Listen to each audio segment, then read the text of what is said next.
Selamat pagi kakak, Assalamualaikum warahmatullahi wabarakatuh. Sebelumnya dengan kakak siapa? Waalaikumsalam, selamat pagi juga dengan saya Cica Yulia Selviati.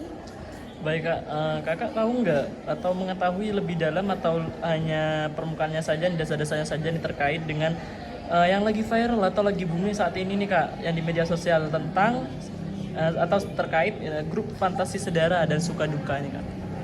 Ya, untuk berita atau isu yang viral beberapa minggu lalu saya sempat mengikuti beberapa pemberitaannya di media online terkait berita deklarasi berdarah. Baik kak, izinnya kak ya, saya akan melantarkan beberapa pertanyaan kak. Yang pertama, apa peran mahasiswi KPI dalam mencegah, dalam menanggulangi penyebaran konten ilegal dan tidak etis, contohnya seperti grup fantasi sedara itu kak.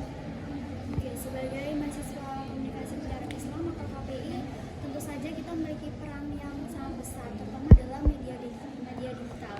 Yang pertama yaitu kita bisa menjadi pelopor dalam mengedukasi masyarakat tentang bahaya dan dampak konten yang menyimpang dengan pendekatan yang islami dan komunikatif. Kemudian yang kedua, kita bisa menjadi produsen konten-konten positif seperti konten dakwah berupa video seperti podcast atau tulisan-tulisan dakwah seperti tipografi di media sosial dengan menyuarakan nilai-nilai etika, akhlak, dan hukum dalam bermedia sosial.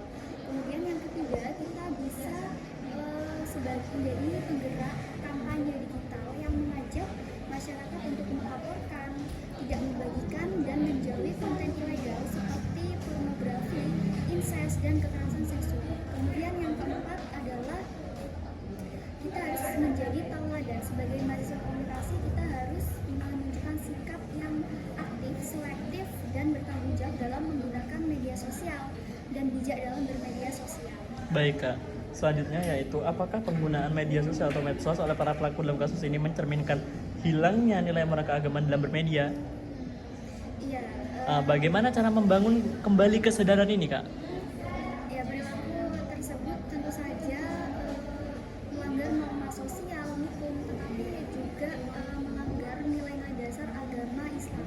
Kemudian cara membangun kesadaran oleh para pelaku ini yang pertama yaitu adalah melakukan kampanye digital tadi untuk mengajak masyarakat untuk melaporkan adanya berita atau isu-isu seperti ini. Kemudian mengajak tokoh-tokoh agama juga atau akademisi untuk aktif di media sosial dalam menyuarakan nilai keagamaan dan menyeimbangkan narasi yang ada. Baik kak, selanjutnya nih kak yang terakhir, bagaimana seharusnya medsos itu atau media sosial dikelola agar tidak menjadi sarana penyebaran konten yang bertentangan dengan nilai-nilai Islam kak, seperti pornografi dan incest tentunya? Yang pertama yang bisa dilakukan yaitu adalah penguatan regulasi dan penegakan hukum. Pemerintah harus menindak tegas pelaku penyebaran konten menyimpang, termasuk bekerjasama dengan platform untuk memblokir akun atau grup ilegal tersebut. Kemudian adalah penyedia media sosial juga perlu memperkuat filter algoritma dan sistem pelaporan konten yang dapat mendeteksi pornografi, incest, dan kekerasan seksual sejak dini. Yang terakhir adalah kolaborasi antara ulama, akademisi, dan influencer muslim untuk menciptakan konten alternatif yang edukatif dan menarik serta memperluas pengaruh nilai-nilai Islam di ruang digital. Baik kak, terima kasih kak Cici Ayunda, mudah-mudahan dapat bermanfaat ya kak ya ilmunya ya. Assalamualaikum warahmatullahi wabarakatuh, selamat pagi kak.